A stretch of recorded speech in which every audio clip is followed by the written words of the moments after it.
this is Tiger. Welcome to my stream. Hey AJ, good evening. Thank you for your good evening. Akura, moin, hello everyone. So nice to see you on the stream, on the chat. Yeah, I am back on my own channel after a guest appearance yesterday on Richie Rail's channel with the great Southeastern Easter Relay Race. City Radar was there. Very nice to see him there. So hopefully he will join us today as well. First a disclaimer, don't play around with real life railway stuff, leave it to the professionals. And of course I am still a DTG ambassador, so don't believe a single word that I say without checking it out for yourself and building your own opinion. Now, nonsense, I'm getting the DTG keys for free and also the third-party keys, obviously. But nobody tells me what to say, and especially today when we're looking at the locomotive that is a bit problematic and the release has been a bit problematic. Like the Class 90 that we are looking at today, then all the more it is important to discuss the things properly, and everyone has to find for themselves whether they want to buy it or not, whether they want to wait or invest in a product that, well, everyone agrees should not have been released in the state that it had been released, and it cannot be considered finished because it's actually a nice product, but with a lot of quirks that you have to navigate around at the moment. And how quirky it is, we will find out by running this locomotive in one of the nicest scenarios, the rescue team scenario, where you can encounter a lot of problems if you don't know how to counter them. Let's just find out what happens here.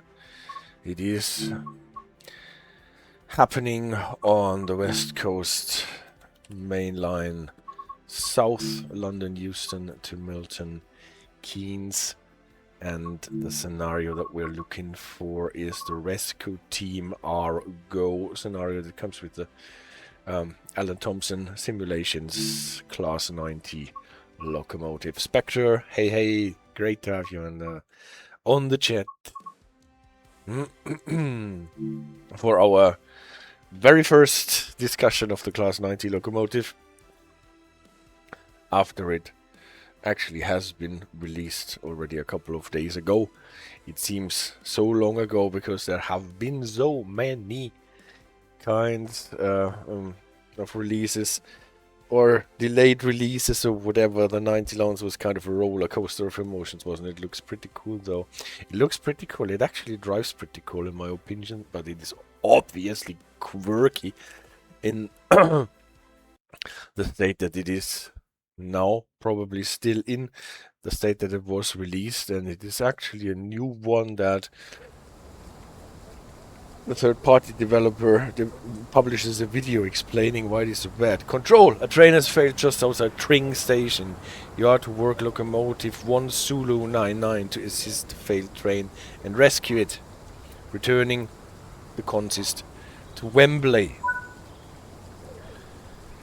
This is our rescue loco in the DB UK Cargo red livery. And let's just see what the scenario is telling us. Climb up the steps, get into the locomotive, close the door because it is raining, sit in the driver's seat, that will be that one. Set the master key to in. Switch the reverser to forward, and now if you want to do that you can typically turn on the safety systems now after you have done those two things. Master key in and reverser to neutral. Otherwise you might get problems, but that should happen. By now I know how to turn on the DSD vigilance by clicking here on this sticker. Why is it though? Because it's actually in the engine room and they did not get around to model the engine room, so they replaced it with this sticker for Well, let's say we went into the engine room, turned on the DSD, even though we did not. Let's see if that is good enough. Move the train brakes to release. We should do that before we set any lights or wipers. I don't think so. I want some... The tail lights are on, the marker lights are off. We should maybe switch that around and have some lights on anyway. Then we want some wipers, and you know me, I want to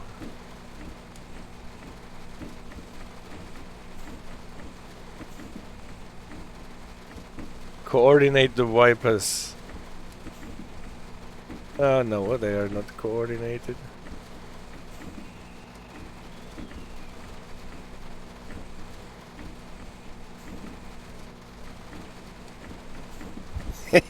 Today I'm too thick to do it. It's not pretty, not really good, but good enough. We have a signal. We can start. I want some instrument lights. The brake pipe pressure is at 4. About 4. With train brake at step 4. I apply the direct brake when I release the train brake, so that we are still held in place. Move the throttle from off, but first we want to have some forward. Back to forward, because we switched it to neutral to turn the safety systems on. And let's see if we can actually move this train a bit. We're drawing some power, as we can see here on the amp meters.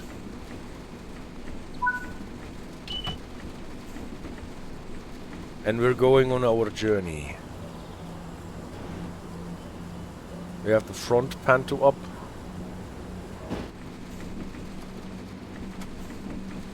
Actually, we're probably already too fast, because we can't go faster than 10 in the yard here. You can also use the cruise control. They can limit us to 10. Indicator lights are all good if they are like amber. That means all okay. ETS is the electric train supply, I think it is called. It is off because we don't have a train that we can supply with electricity.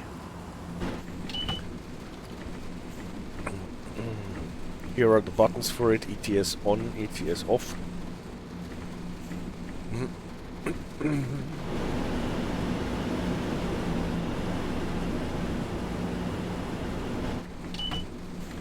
And now first we have to sneak out of the depot, because before we can go on our longest journey up the hill to Tring and beyond to rescue this failed train. And I don't know if you guys already played this scenario. It has some problems with getting the brakes going after coupling, or at least it had in the pre-release phase. And we will find out if the same problems still exist after, well, after the release, or at the state that we are in at the moment. So what is wrong with my safety systems?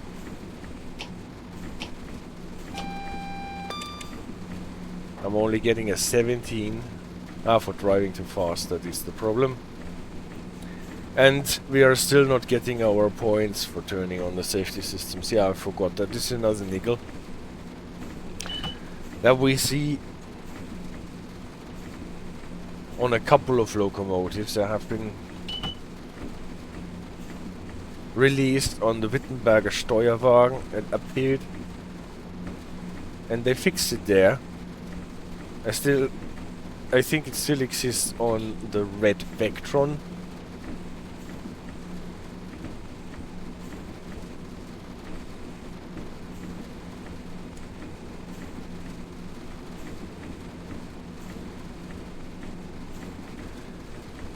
So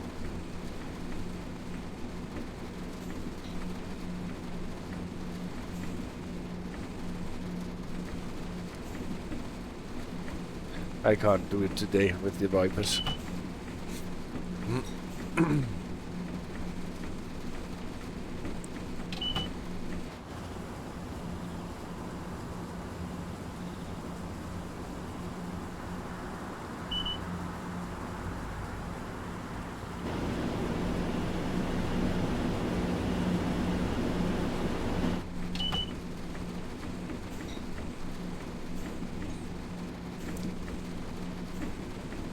That is for us.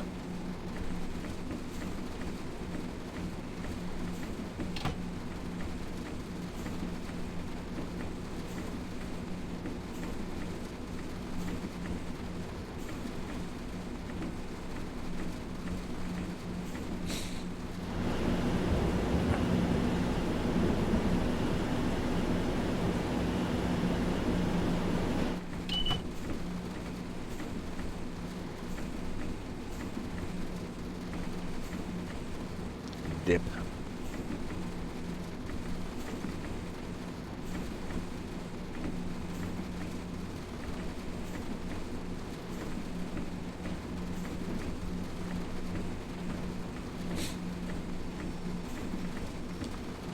Obviously I did not set the train length counter. Yep, because it does not make a lot of sense with our light running engine.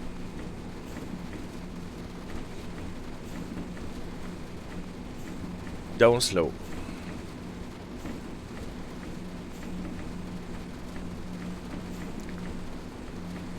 Now we can speed up a little. At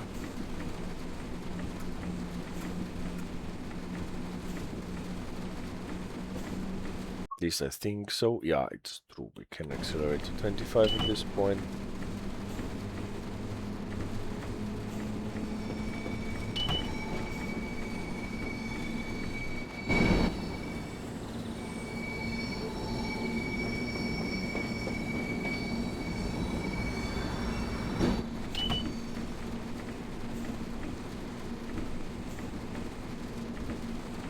Wembley Central.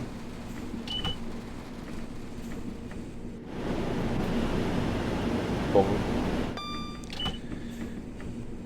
How the passengers always kick around our camera.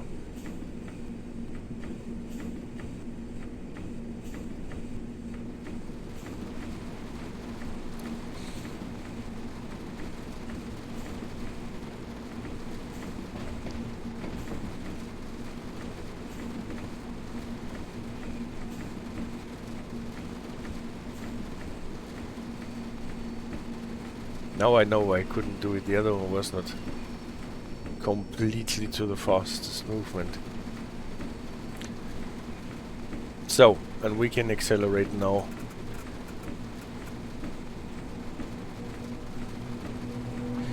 To 75, what is the speed that the game is limiting all the light running engines to? And from what I've seen also, every train that is pulled by a locomotive is limited to 75. There are some very special rules for maximum speeds for loco pulled trains, but they don't apply to each and every train that is pulled by a locomotive.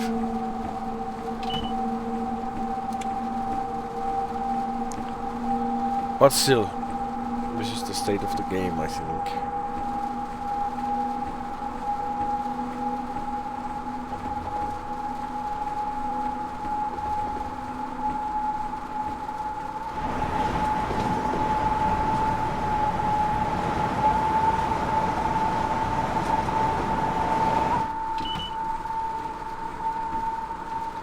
Alright, 20 miles to Tring and to the stranded train that needs assistance.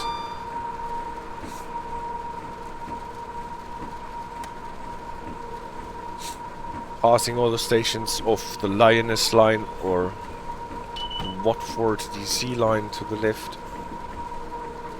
at the moment still shared with the Bakerloo line.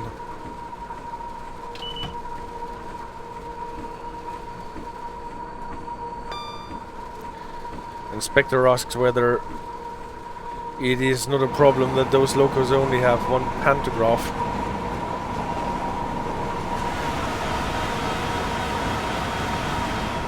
Apparently they are not.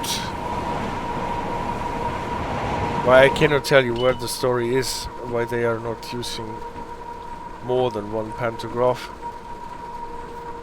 Maybe it is an easier technical setup on the locomotive if you have only one pantograph.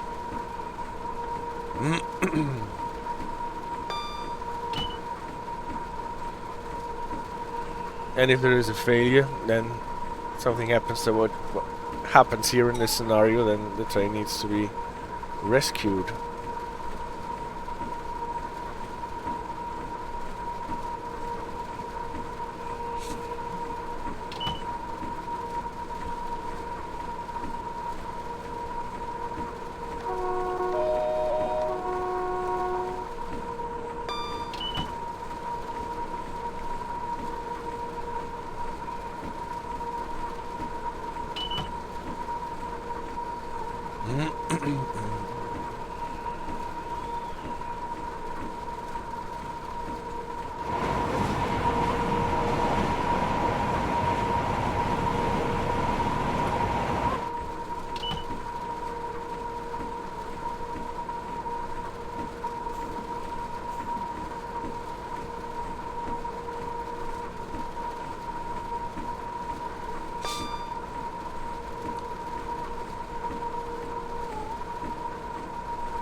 So this part is obviously because a couple of people were a bit annoyed about this scenario, because you have to run 20 miles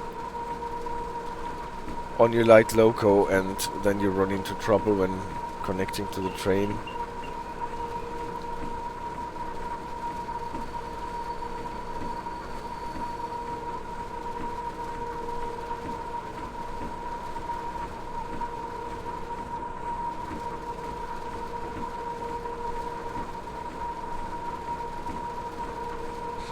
But at any rate, it teaches you something about the simulation of brake pipe and driver's brake valves. I doubt that the same problem would actually occur in real life, the way it occurs here in the simulation. But we will see. Obviously I can only guess about the reasons, but I've prepared a little presentation that might make it a bit more clear what I think the problem is with this scenario and the train setup.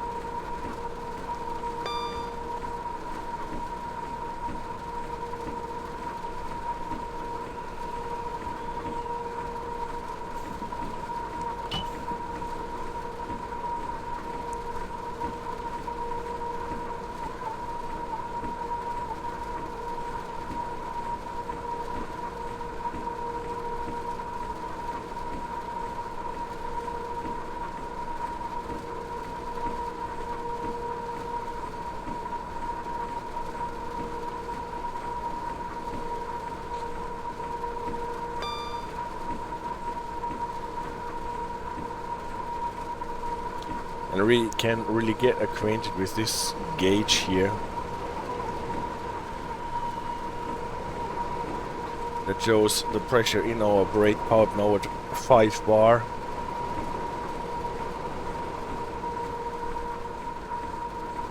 That drops to 0 if we completely evacuate the brake pipe like in an emergency brake, and that drops to about 3.5 bar typically with a regular full application of the brakes. And it does weird things when we are coupled to the two other locomotives of the train that needs existence. Because the other train has two locomotives, we are coupling to it, and then we have no less than 6 driver's brake valves connected to our brake pipe, and this can cause some problems.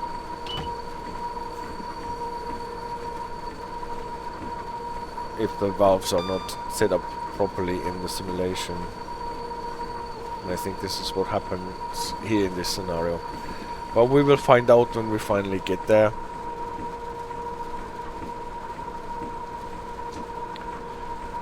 First we have to pass Watford Junction.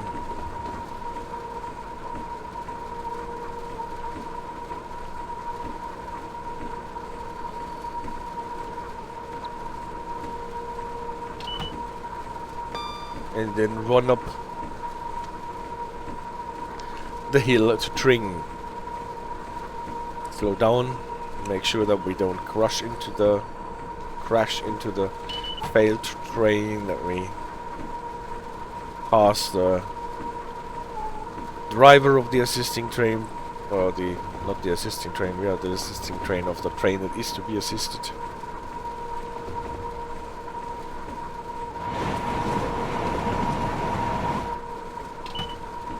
Now we're going in the tunnel.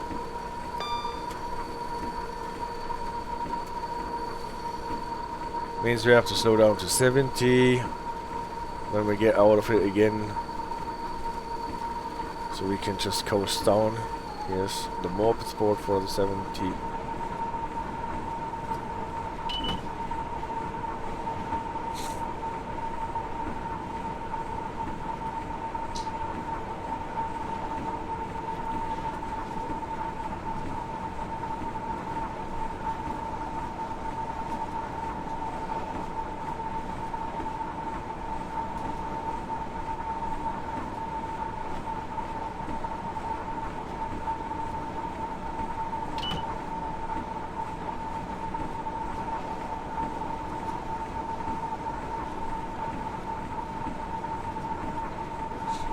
Now we have to navigate quite a steep incline actually out of the tunnel.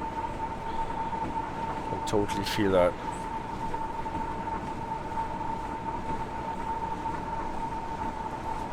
Of course the train is losing speed rapidly here, even though we are just a light loco, and here is the 70 limit. Actually the only limit that is relevant for us, since we are limited to 75 anyways.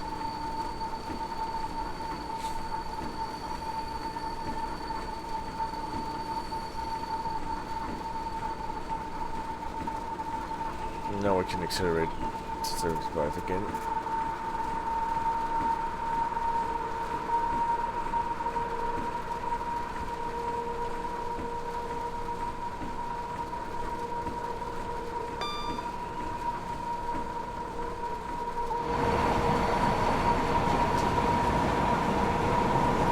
And we've done half the way to Tring.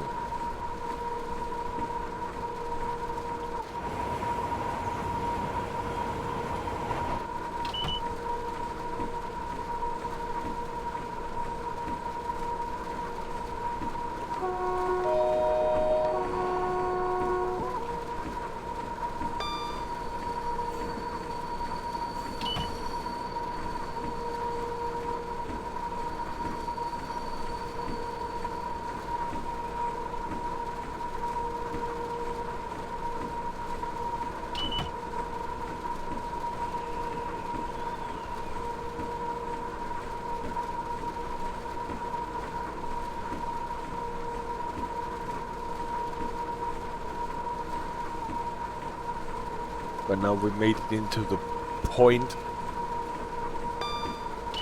range, 9.6 miles.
This is one of the always on AWS magnets here. Maybe one is for the speed reduction for the line to the left. But why we get 2 alarms? This question is as old as this route is.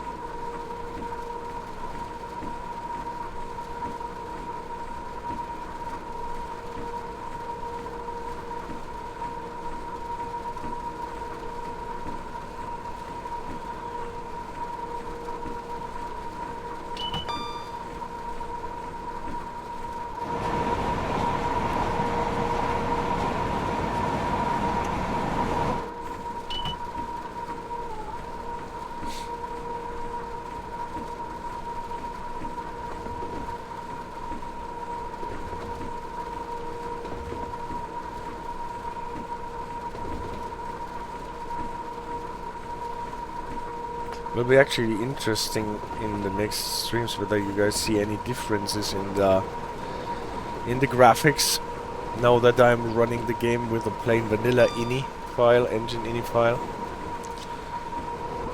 Since the Mapway DLC does not take ini twitches gladly and answers with crashes.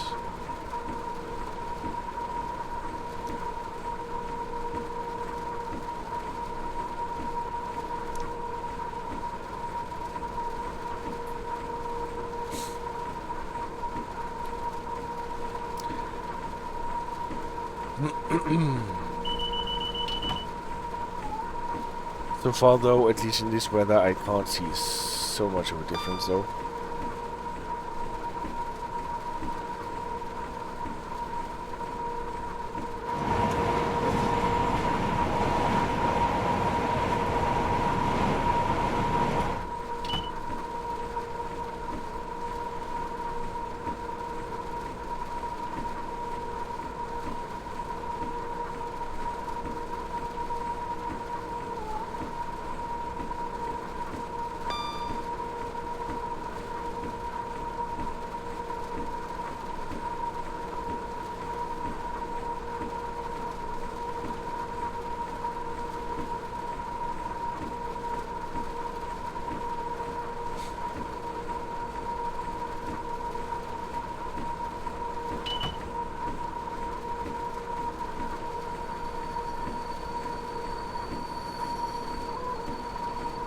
So 3.8, we're finally getting closer.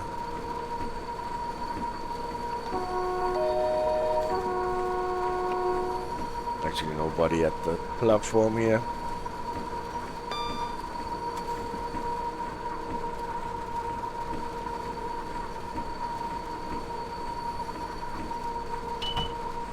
Of course, I can't tell so far if there's a difference in graphics. No, neither can I, but in this weather here, I think if we get around to see any differences, then it will be in full sunlight, where we can see whether the foliage or the scenery, especially the one in a bigger distance, looks differently, whether the shadows look differently in the distance. But maybe this is a good thing to see how the game evolved by now in terms of graphics.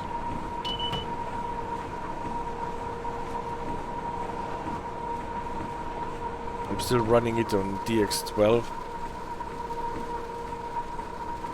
but with a plain vanilla ini file. And now we're actually getting closer.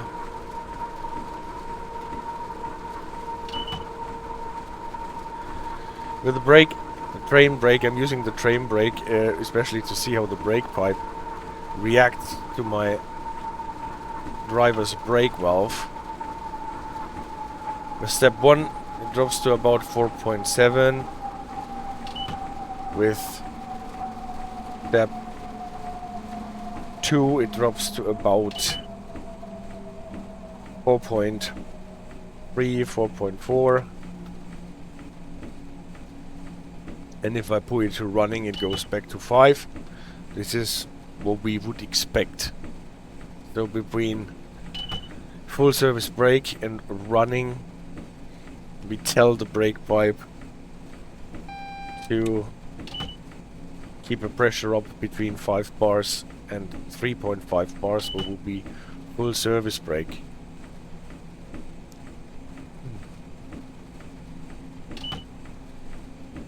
And with 5 bars the brakes should be fully released, with 3.5 bars the brakes should be fully applied. Even when lowering the pressure in the brake pipe more, 0 for example, we should not get more pressure in the brake cylinders. The only thing is that it should happen faster to get the brake cylinders to full pressure and full brakes on.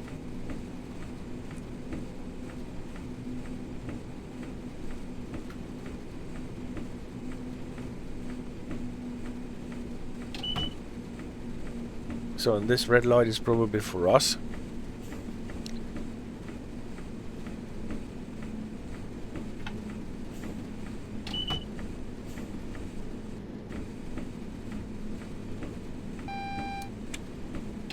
It was for us, and it was an approach control signal that allows us now to go into the loop or across the crossover, wherever. Probably across the crossover, because we have to pick up the failed train. And so we have to go in the wrong direction track to pick it up from the front.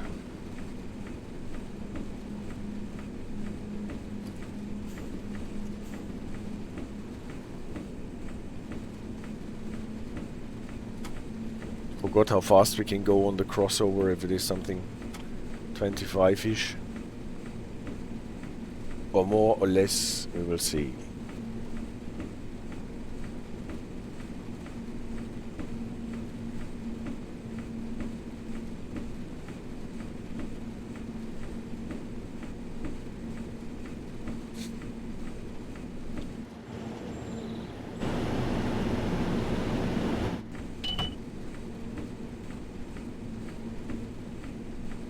At any rate, we have to roll a bit more to get into the position where we are supposed to stop. Even the scenario knows that we have to stop at platform 4 at Tring, what is on top of the hill. Beyond Tring, we would run down the hill towards Milton Keynes, what we are not doing in this scenario, because we're picking up the train.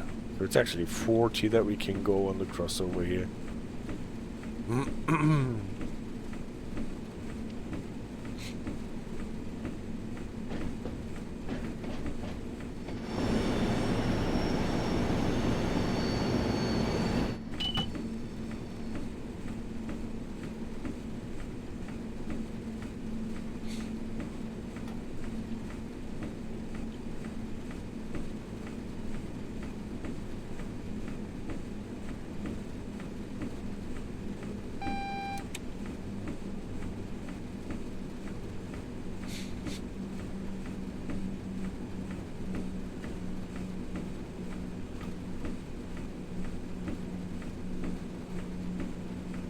So this red light is for us,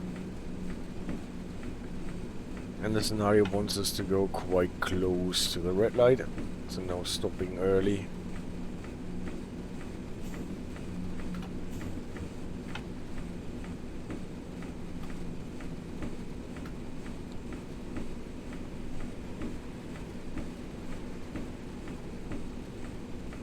Good thing to get used to how the train brakes react. Alright, signal. Good afternoon. The driver for the train you are assisting will be waiting just ahead of the front of the train at the coupling point. Please pick them up and take them back to the train. When ready, you are authorized to pass. Signal Tango Kilo 9877 at danger. Alright. We have to pick up the driver. Our signal is still red. Is that the signal that we are allowed to pass at danger? Probably not, because he said after picking it up. Oh yeah, now it is the one that he said. Tango Kilo 988 9877. And that means we have to press our TPWS train stop override so that the train stop loop that is sitting here in this grid will not stop us.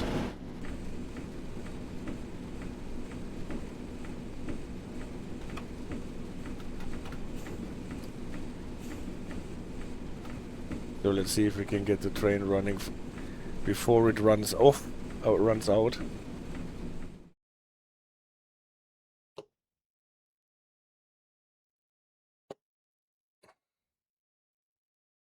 Okay, we should have called the signaler first.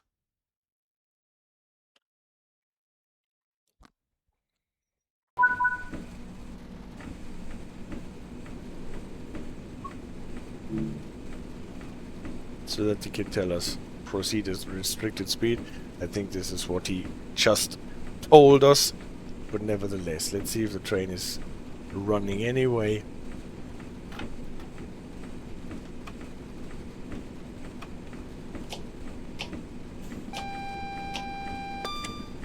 Now I can see if the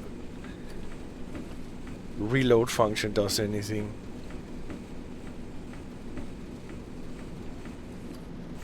If it did anything, it did not light. That dumb. Yes. Well. What does that teach us? Better ask twice, even if you think the signaler just told you that you are allowed to pass this signal of danger. Ask him again. Can already see the train, and we can already see the driver in the high visibility jacket.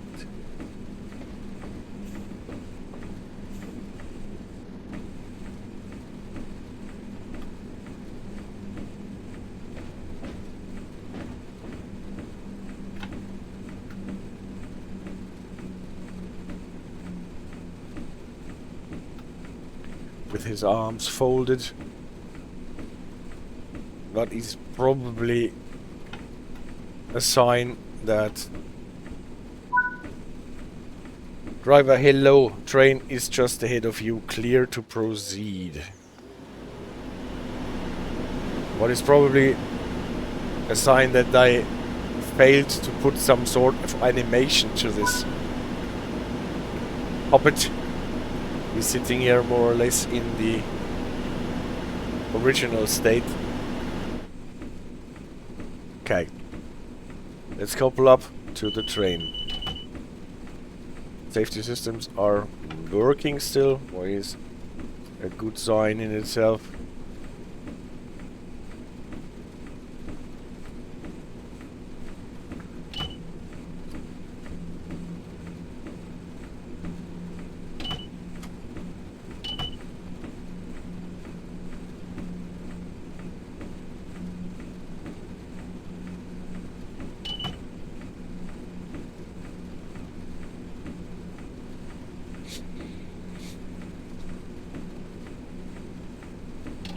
Warblog say, hey, is this the fixed version since ATS noted problems on release?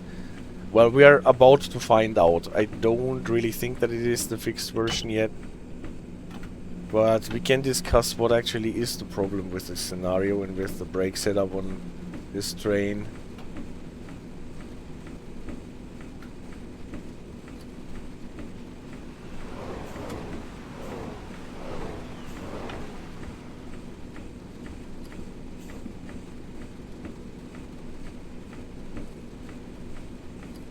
Okay, with the train brakes on, it does not give me any power.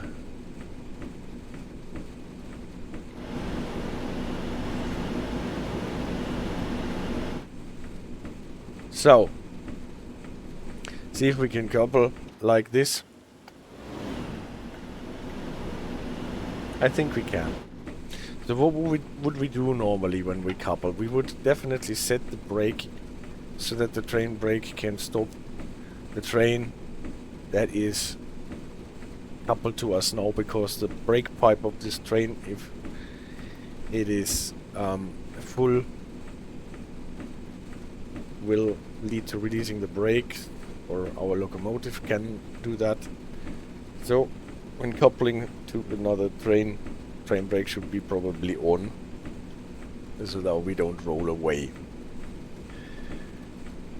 One thing that I noticed when I played this scenario for the first time, we are lowering the brake pipe by 1 full bar to 4.0 by putting it into step 4, and now we couple and see what happens. We coupled to the train with 2 locomotives, and look what is happening. Our train is filling the brake pipe up to 4.6, 4.7 bars. And now it wants us to drive back to Wembley without giving us instructions on changing the ends. So we have to figure out at the moment how we do that. And how we do that, normally we would turn off the lights here, shut down the cab, we would put the reverser to off. Obviously the throttle is off. We would park the wipers.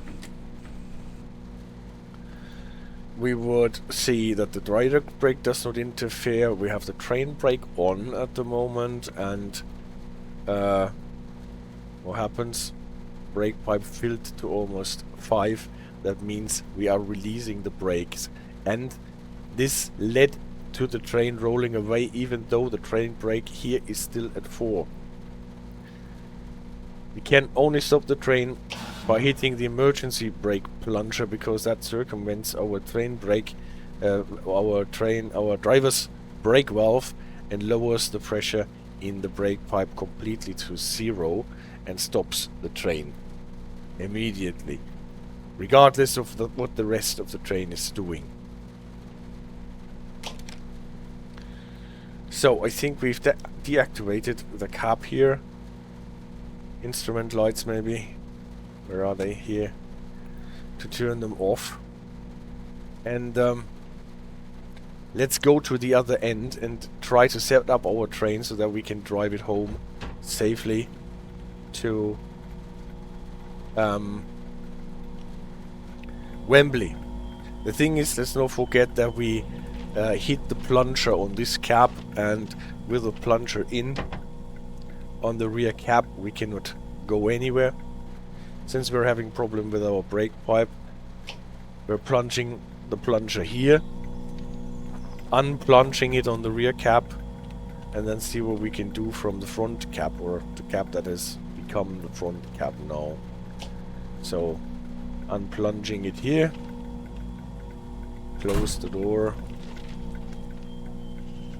Brake pipe should still be at 0 because of plunger being hit. We're sitting down. Let's see what the safety systems did.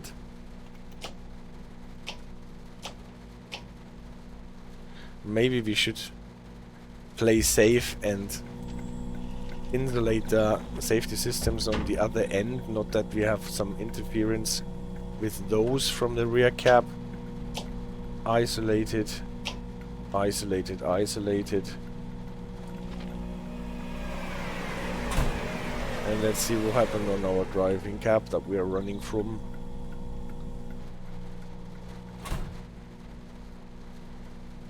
Normal, isolated, isolated. Normal, normal, normal. Should be good. Okay.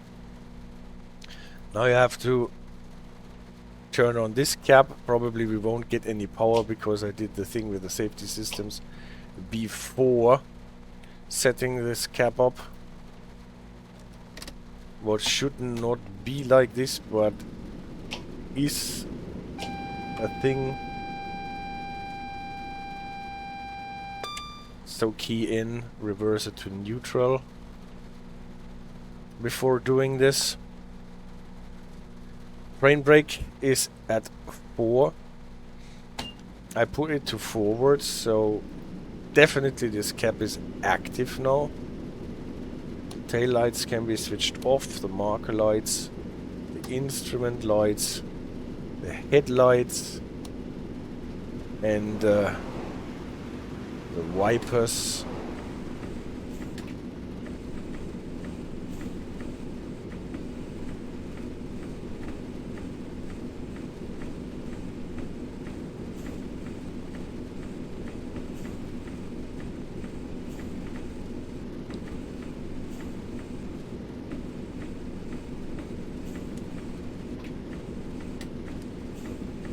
Yeah, about that.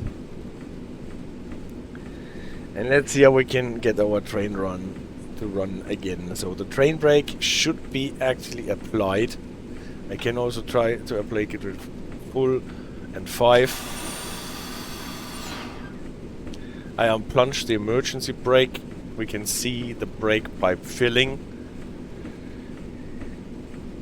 We expect it to fill to 3.5. And this is actually where it stops. So this makes sense by now at any rate. Now I want to release it.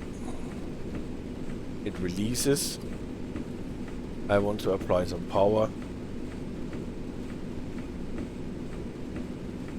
Maybe it needs to release throughout the train.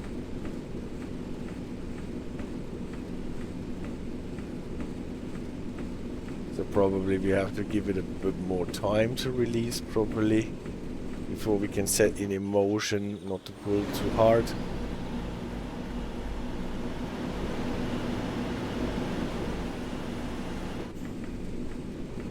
Especially since we had to set the plunger in between.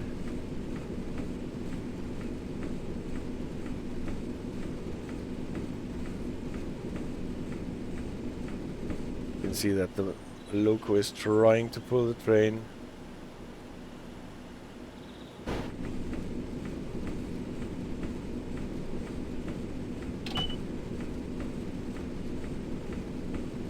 But so far it is not releasing it.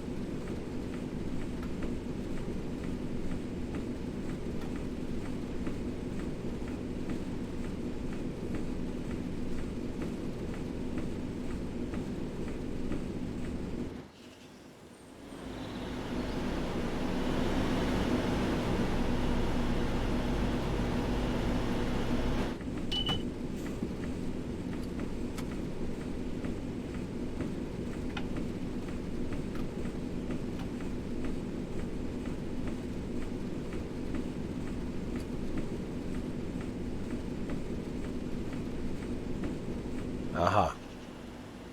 Now it does. Applying it a notch, releasing it once more, and now we manage to release the brakes. We still have to make sure that we don't run a red signal, because there is probably another red signal on our way. Probably not that one. That belongs most probably to the track next to us. True. And here it says green caution. And it looks quite reddish to me. Nevertheless, it is supposed to be yellow. It is giving us a theater indication up slow, and is still red. There does not seem to be a train stop loop nevertheless. Let's press it so that we don't get any weird surprises.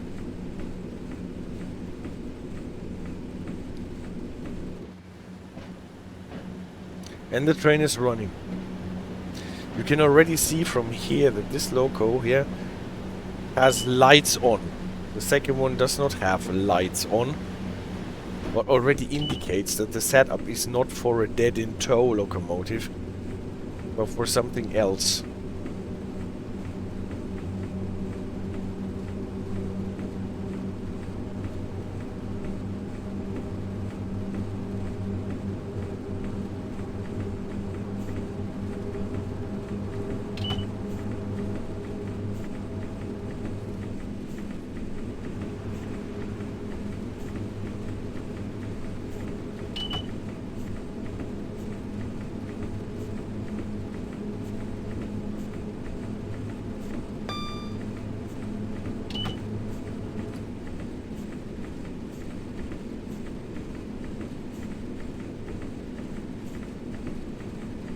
So we get a green signal. Now we know that we can run the line.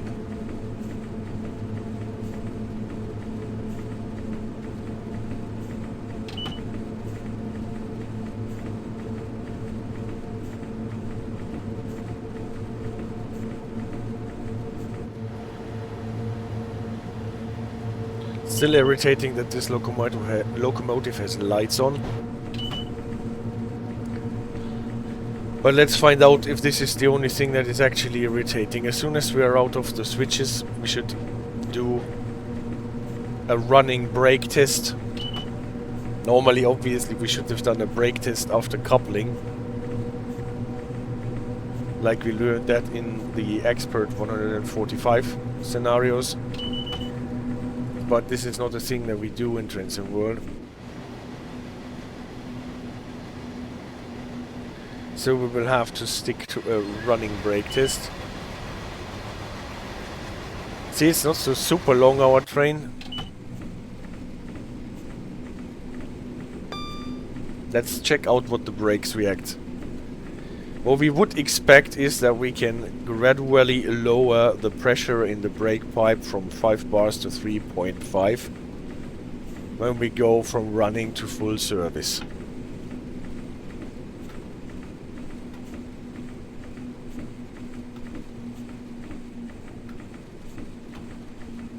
And what happens is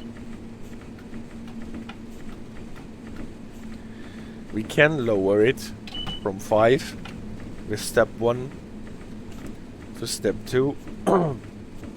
And then, even though I lower or try to lower it even more, apply more brakes, it does not fall below the 4.65 bars, and we are stuck with it. And this might work here where we are not in a gradient, but it will definitely be a problem if we are getting to higher speeds and are trying to slow down our train from a higher speed, like 75 miles per hour in a decline. So let's see if we can still stop the train here with an application that lowers the brake pipe to 4.65. You can see it's already a quite difficult process to stop the train at all.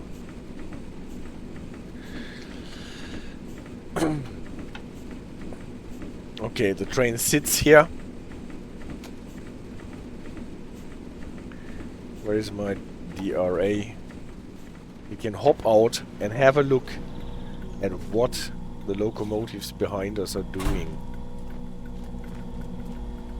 And the first thing that we see is here with the lights. We talked about this already, and then we're getting on the locomotive. We can see that this locomotive still has the reverser to forward and the key in, and it is actually set up for driving. It has the train brake to 4, the emergency plunger out, but all the other stuff looks as if someone intends to drive the train from this loco here, even though it is either trailing or even dead in tow, what at any rate means that it should be off and the key should be out.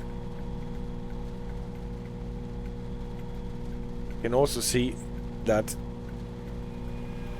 our brake pipe is getting filled as we're sitting here, slowly. What can result in our train rolling away eventually. So we don't really want to do that. So what can we do to fix this?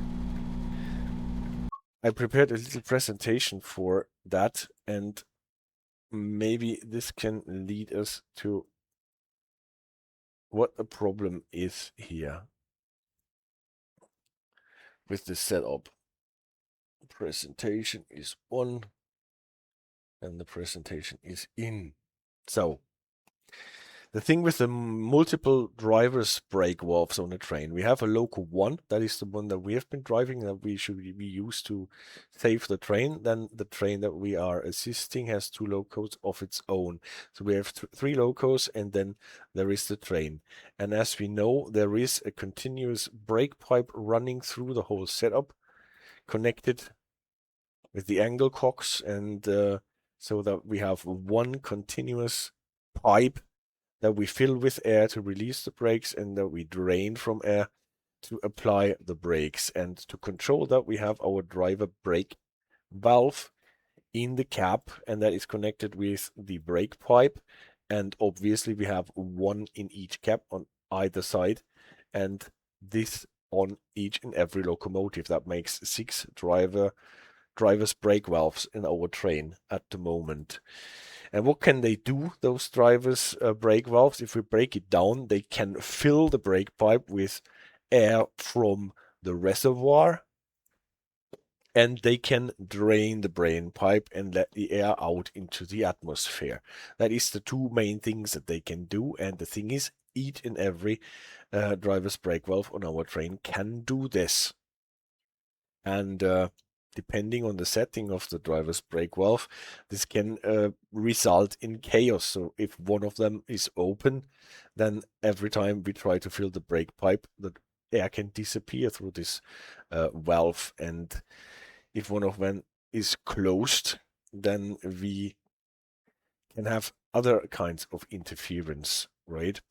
So when running, Spectre reminds me of my first screeching attempt on a sandpatch grate before learning the magic of the valves. That is definitely so. Sandpatch grate, the screeching that we all went through is with the valve for the independent brake on multiple locomotives. But yeah, valves, especially driver's brake valves on different cabs, different locomotives, can be a thing in real life, and they can be a thing especially in the simulation. So what should the driver's brake valve should do when running? We should have the brake pipe filled to 5.0 bar. In full service, we drain it to 3.5 bar. This is actually the range where our brake pipe can determine how much pressure we get in our brake cylinders and how much brake force we want to apply. And in between, I have made 4 steps. Actually, the locomotive that we're using here is 5 steps. So that more or less gradually lowers the pressure or fills the pressure again if we're moving the other way around. So from the higher steps to the lower steps. With 5 steps, the numbers are a bit different here, but the idea should be apparent. This is what happens. So if we move the handle from running to full service and back again, we lower the pressure in the brake pipe or we increase it. And if we have 6 drivers brake valves, and just imagine 6 drivers sitting in the train, and each and every one is moving the driver's brake valves around, then we can never get a working brake pipe unless we coordinate. And only if one of them pulls it through to emergency, this should drain the brake pipe completely, a bit like plunging the plunger. And because this can result in chaos, typically those drivers' brake valves have a valve that can cut them out. Like in Sandpatch Grade, you mentioned it, Spectre, you have on the American locomotives the cut-in freight and passenger switch on the brake valve, and you're cutting in this brake valve into your brake pipe in the cab that you want to drive the train from, even if you have like 5 locomotives behind you, and there it is typically cut out. And on German locomotives especially, you have those keys to lock the brakes. On more modern locomotives, you typically cut out the brake valves in your cap by using the reverser. As soon as you put the reverser into off, then the brake valve in this cap should be cut out as well. And all the other brake valves, the driver's brake valves, should be cut out, so that it does not really matter what the handle does on those other caps. They should be just cut out, and only one of them is the ruling thing for the whole brake pipe, and then we can operate that. The plunger that I used to fix the train in place works independently.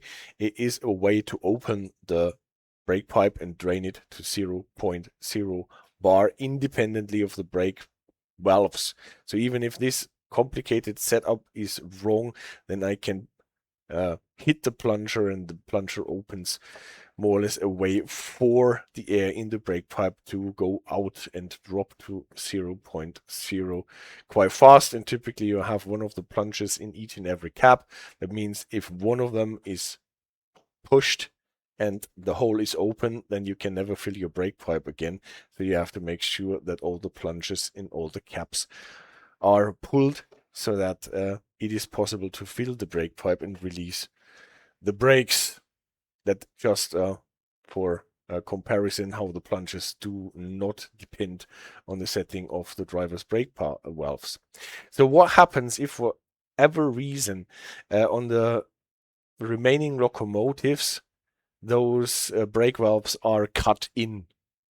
What can happen in a simulation? I think we have seen this on the trucks too, the 146.2 in German content. Even if you set the reverser to off, the train fills the brake pipe again, circumventing the driver's brake valve in any way. I'm still not entirely sure if that is a bug or whether it is a feature or should be in a different way. Just imagine that we have the situation that those valves are not cut out, but cut in, so that the setting that you have on them does do anything to your brake pipe, because then the setting of the driver's brake valve actually can influence your brake pipe setting. And we have seen then that on the locomotives that we have in this scenario in the train that we have to assist, they are always set to 4. What is the default setting on the unused caps? If that is prototypical, I have no way of saying. Typically, from what you see, you set the driver's brake valve to handle off if you have that, or if you don't have a setting for handle off, typically to full service, and then you cut out the brakes or do something like this. Here it is set to step 4 out of 5 for whatever reason. Maybe it is correct, maybe it is not. At any rate, let's just imagine what happens now if we have all those driver's brake valves cut in and set to step 4. Then step 4 will try to generate a pressure that is slightly above the pressure that we have for full application, and that means they are constantly filling the brake pipe with air from the reservoir. And if the locomotive is still running and the compressor is still replenishing the air in the reservoir, then this can account for the other locomotives always trying to fill our brake pipe, just as it did when we were trying to change ends and switched off our brake valve here, and the train filled the brake pipe and rolled away. And this is maybe because those driver's brake valves are cut in and are not set to a higher setting than step 4. Because if you have 4 of them, then each of them are allowing plus 3.3 bar into the brake pipe. It might actually be a different number because we have 5 steps on the class 90, but you can get the idea. Then this adds up. All we can do on our leading locomotive with our brake valve is to lower it by 1.5 bar from 5 to 3.5. And if you add that up, then you only arrive at a reduction of about 0.3 bar that you can accomplish if you have 4 additional driver's brake valves in step 4 setting, allowing a little amount each of air to go into the brake pipe. So this can actually account for the effect that we see here, that we are not able to lower the pressure in our brake pipe to a lower value than 4.65, 4.7. And let's try to fix it by setting those driver's brake valves that we cannot cut out of the brake pipe to full service and see if we can operate our train properly then.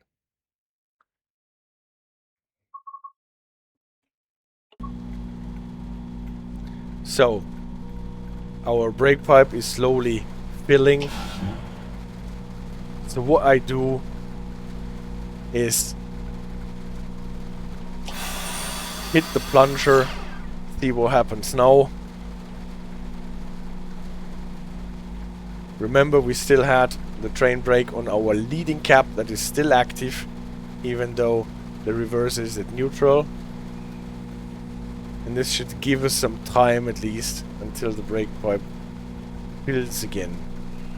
What I want to do actually is to put in the master key, set the reverser to neutral so that this locomotive is listening to me, and then put the train brake to full service.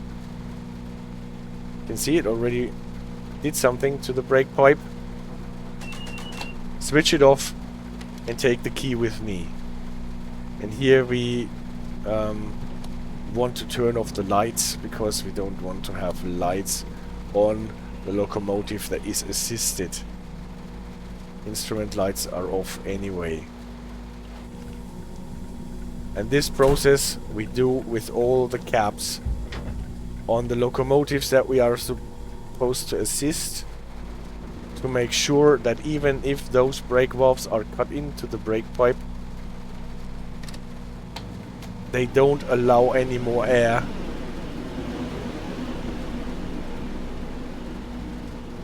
to enter our brake pipe.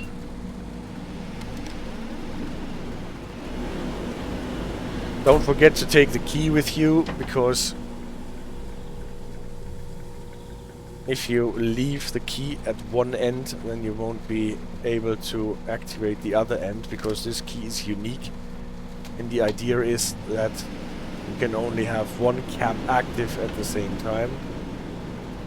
Full service, off and out.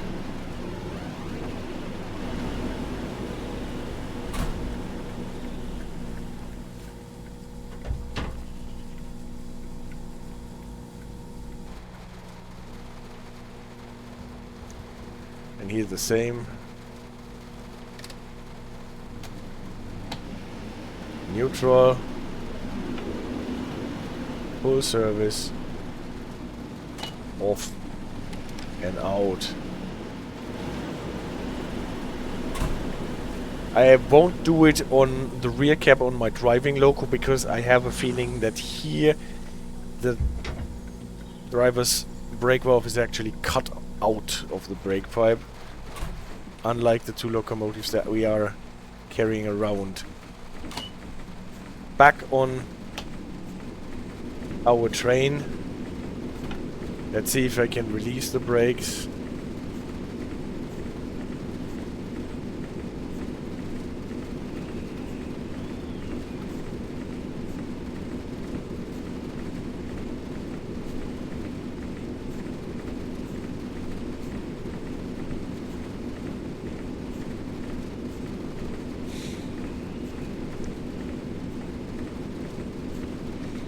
Getting slower for a little bit, but it seems to release anyway.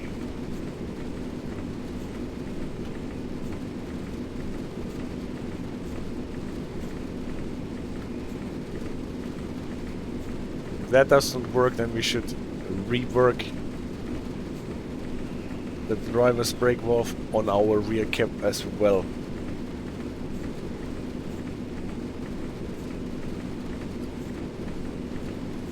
We get power, we can set the train moving.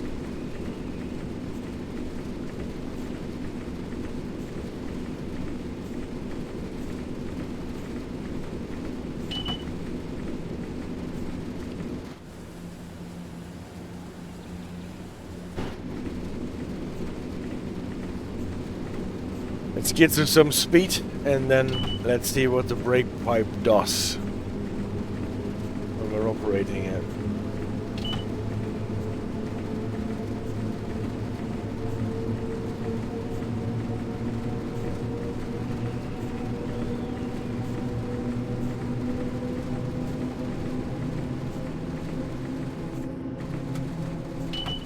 Okay, step 1, step 2, step 3, step 4, step 5, and full service, lowering it to 3.5, even a step below.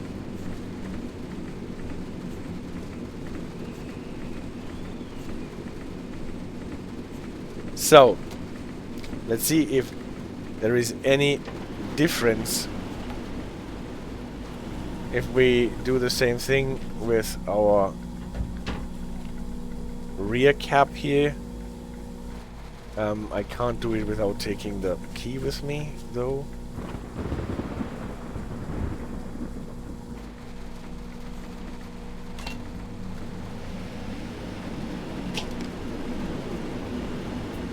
Let's hope that the brake pipe won't fill in the meantime, but we don't have any set up on the assisted train that should fill the brake pipe.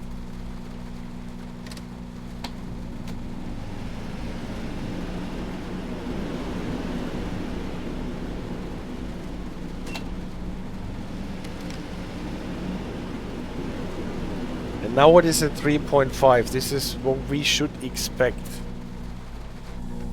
with full service on one of the brake valves.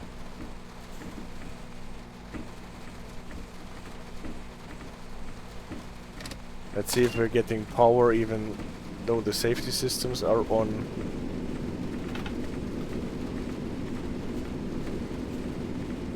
Now we're getting even more brake pressure, and let's see if it releases fully anyway. No, it is not. It's actually not releasing below the 4.9, at least not fast. Let's try to apply some power. Yes, your power is good.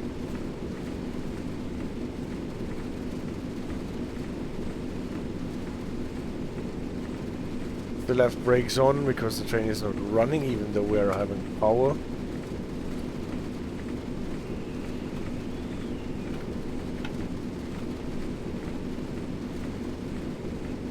See if we can get it released. Maybe we just have to wait a bit until the whole train has released the brakes. Yes.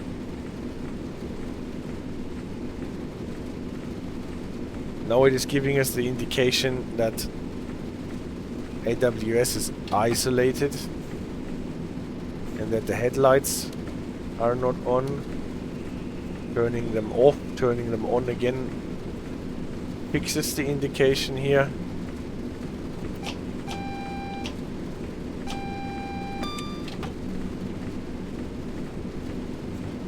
Safety systems are good now, I think. They sometimes get changed when you're changing your caps. Yeah, but now we should have a more or less functioning brake pipe again.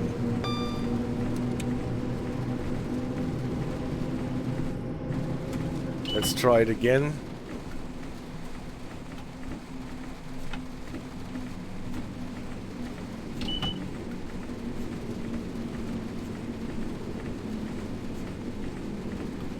even a bit more.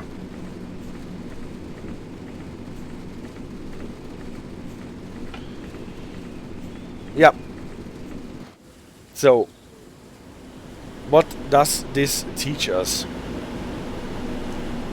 It is important for every situation where we couple more than one locomotive together to determine the status of those locomotives. Should they be set up for driving? Should they be set up for multiple use so that they can be remote controlled and provide power? Or should they be dead in tow? Or should they be driven by a simulated driver? You can see brakes releasing eventually and the train rolling away even without power. And then it is crucial to cut out the additional driver's brake valves in the unused cabs. And if you cannot cut them out for whatever reason, then you have to set them to a position where they don't interfere with what you're doing on your leading cab.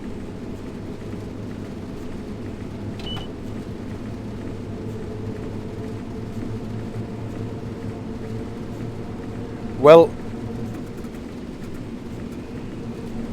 let's get the train home.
So I would honestly like to know what you guys think about the Class 90 and the somehow extraordinary release that it had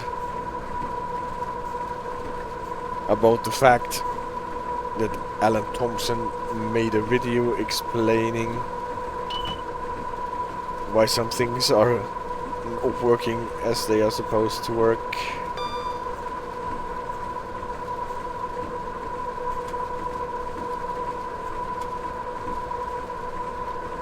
So no, the cruise control cannot actually keep us at a speed.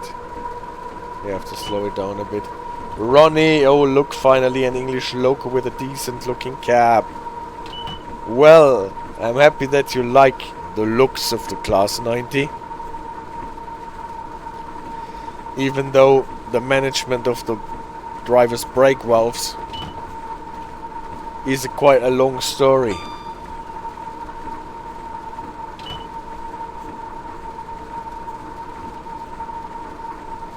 And it is a decent loco, very decent looking loco from inside and the outside.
Another question is why those two locomotives behind me have the pantographs up, unless they are supposed to provide traction power. Acura says I don't do freight, so I'm most likely not going to buy that loco. Well, from what Alan Thompson said in his video, it is to be expected that there should be more DLCs using the Class 90. More routes using the Class 90, and most probably also some stuff that uses the Class 90 for intercity trains.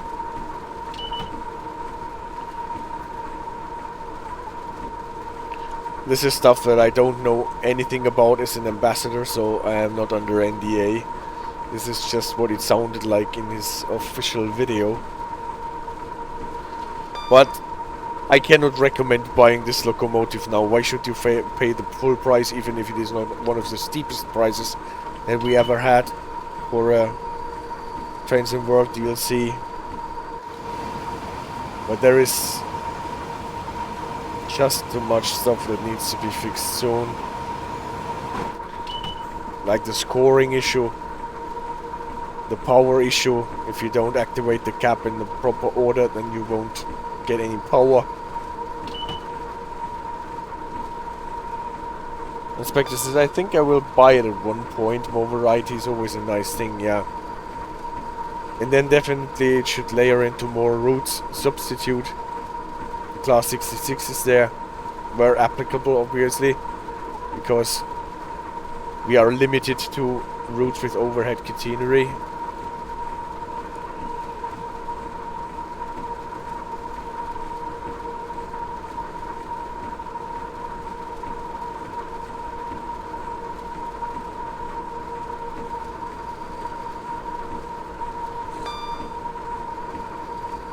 So I myself, I'm not super happy with how this month of so many releases played out in the end.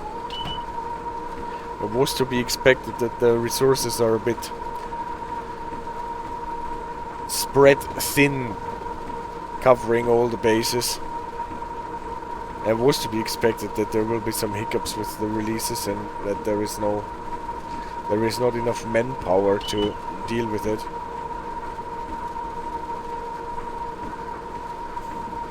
But what do I know concerning the processes that decide whether there is a release and when?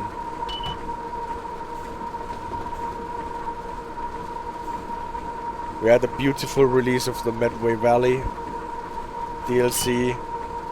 We had an astounding release of the Czech route. That unfortunately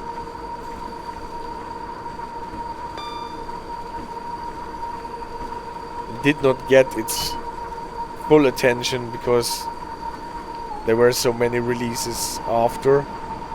What is even more true for the Export 145. There was 3 days of glory and then it is already almost forgotten. I will go back to the Expert 145 definitely if I have some time. At the moment I'm quite busy with a lot of things, but we will get times when there are not that many releases anymore and when we can focus on stuff that we have and we can pick up in a sale or just enjoy if we bought it and did not really play it so far. And I think and hope that we will hear more of the Class 90 in the future. And that we will see proper fixes to it.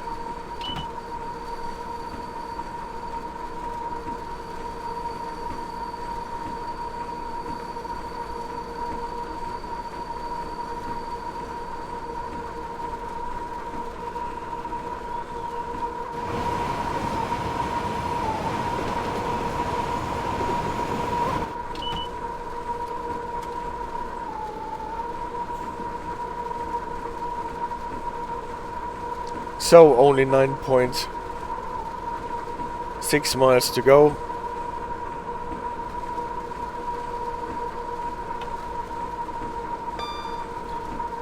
We've already managed Watford, Junction.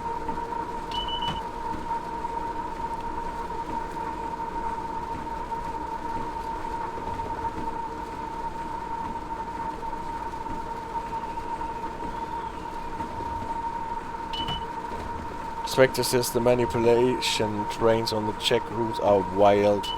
If you play the full 8 hours including wait, you can listen to Smetana's Mavlast about 5 times in full. Yeah. Have not tried this Spectre before anyone asks. Nakara, I personally would prefer to see some Czech route content and German stuff, but I'll be fine with both. Well, the good thing is that we will probably see more of it. Most probably.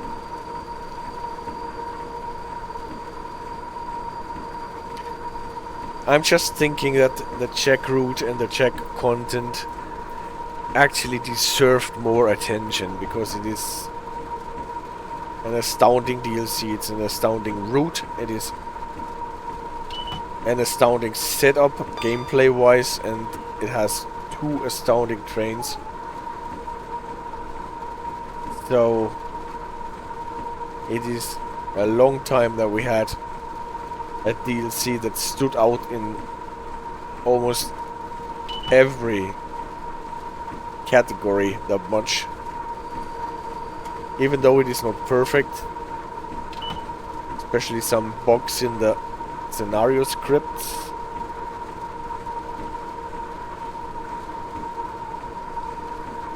But this is something that should be fixable. Inspector says Prague Lavny Nadrashi will come at some point, I can feel it. Maybe Prague to Pilsen. Maybe. Well, to be fair, the Mirel safety system is still to be implemented properly, not only the vigilance version of the LZ system. To be fair, it was a route that is, for most part, a single route, single track route.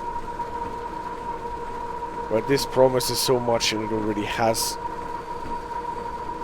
so much. If they can keep up that standard, then the Czech content will be like the prime content in the game.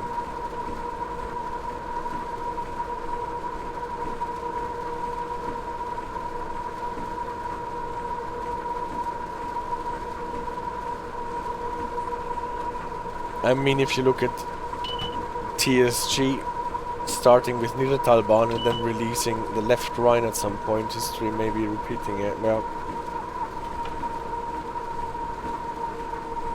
Well, Train Sim Germany is definitely a success story.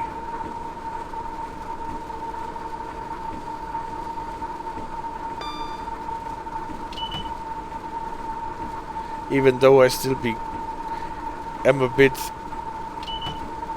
pissed with them because so far they did not release the Expert 101 gameplay pack on the Epic Game Store, from what I know. Maybe they did it secretly so that I missed it.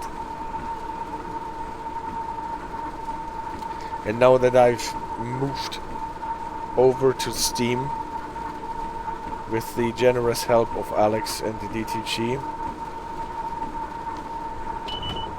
I don't suffer anymore that I don't have a full collection. But nevertheless,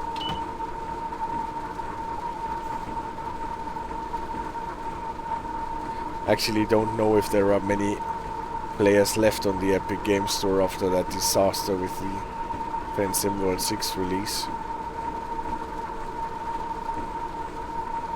That has been fixed by now.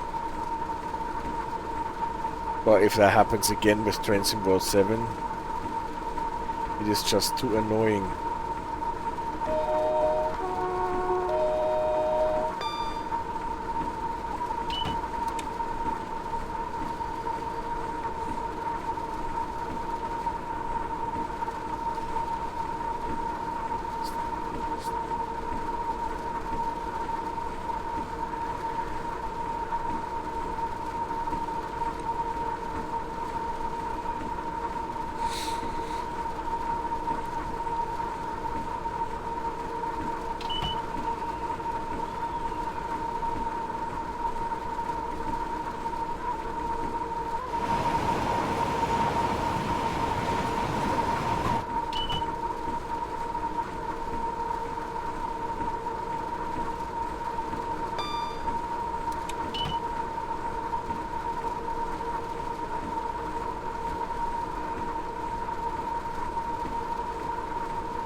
So, soon enough we should be getting yellow signals.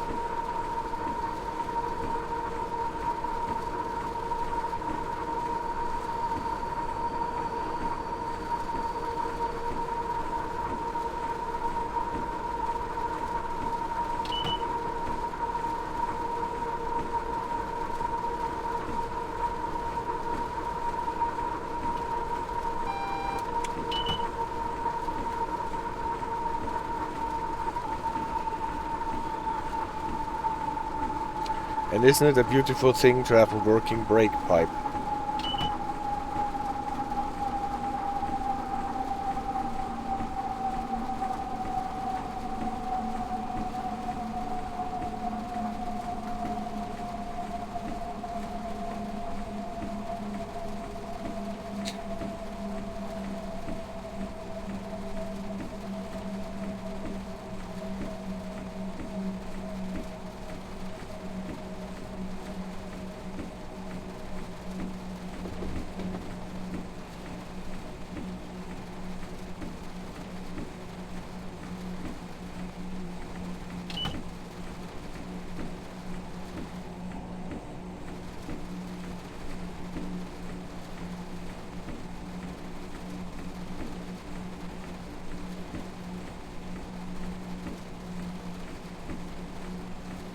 Thinking color yellow.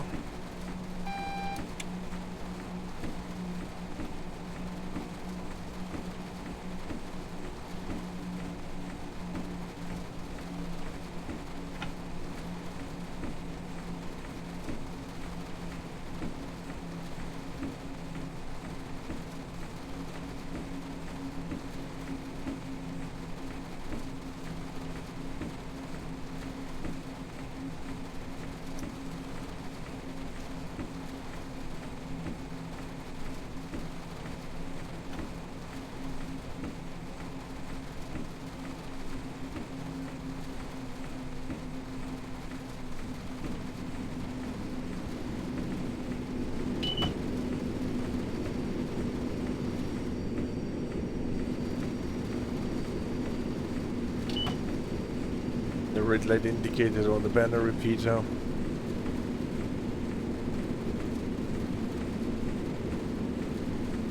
Well, probably means that we are approaching an approach control signal, but you can never rely on that.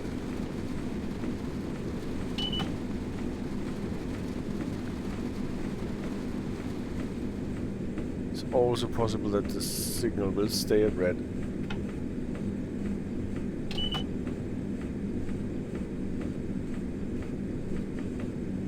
But now it cleared. To caution.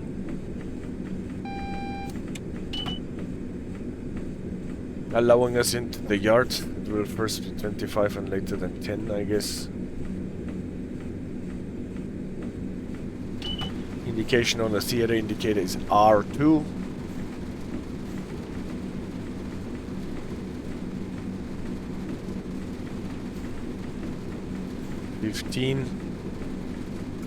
It is announced for the crossover or the junction at any rate.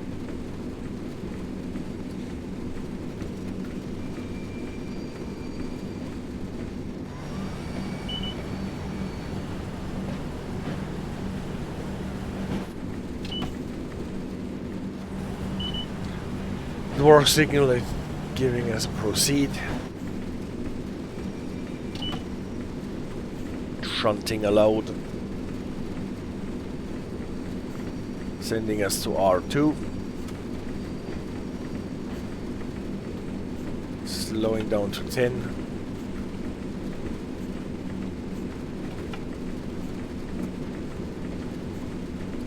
I was maybe a bit late, nevertheless.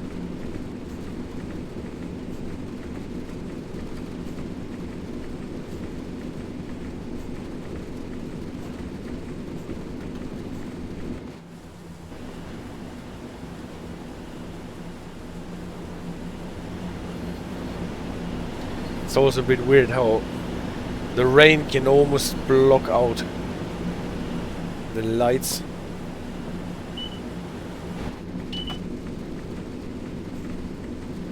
Great that they have the rain optics on the glass of the headlights, but it appears to be a bit much here.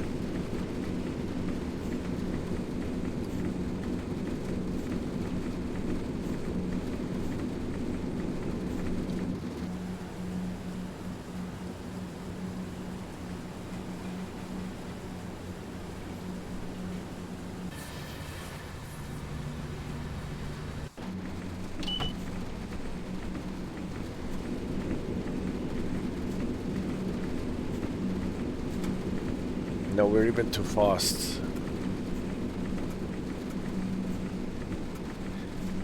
Even with our cruise control, can't slow us down enough.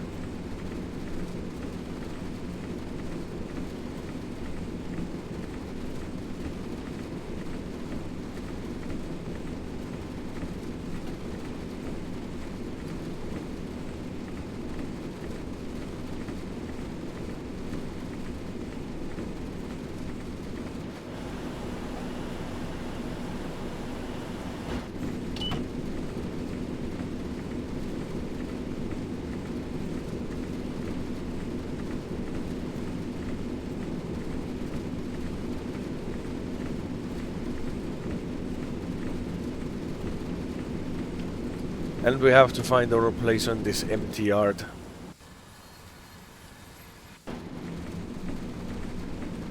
So that people can come and repair their failed train.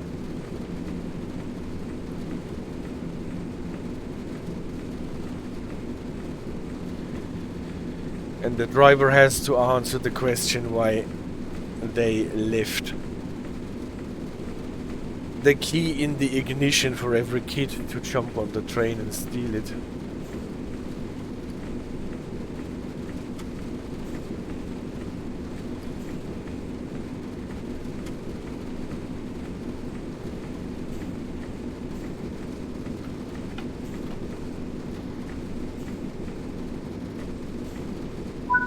Boing, here we are.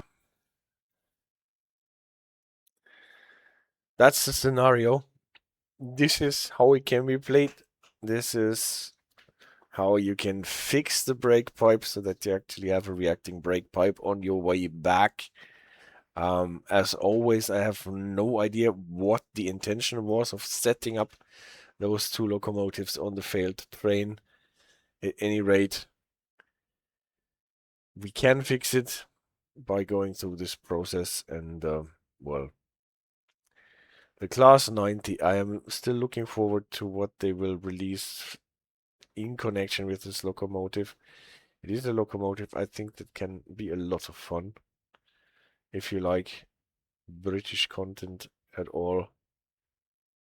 So I'm happy that they released it. I'm obviously not too happy with how the release went. Expected this 0.705 yard accuracy. Well, we got the train where it was supposed to go, right? And that means that our brake pipe was actually working the way it was supposed to work. Guys, I am very tired after this week and after appearing last night on Richie Ray's stream and get early today, and tomorrow I have to get up early again. Thank you so much for joining me on this stream. Next week at Sunday I will be back. Spectators, thank you for the stream. See you guys. Aqua, Spectre. So nice that you joined me. Everybody else was there. Warblocks, yes, perfect that you were there. I really enjoyed your pictures about the slab tracks between Barking and Barking Riverside. That is great. Something like this. It's always so interesting to hear stuff and see stuff from someone who actually knows what they are talking about in terms of railway stuff. For me, this is all a lot of theory and a lot of simulation. It was an awesome project to work on, he said. Yeah. Well, perfect. Thank you so much. Thank you so much, guys. Take care. Have the greatest of weeks, and see you next Sunday, most probably. Bye bye. Good night.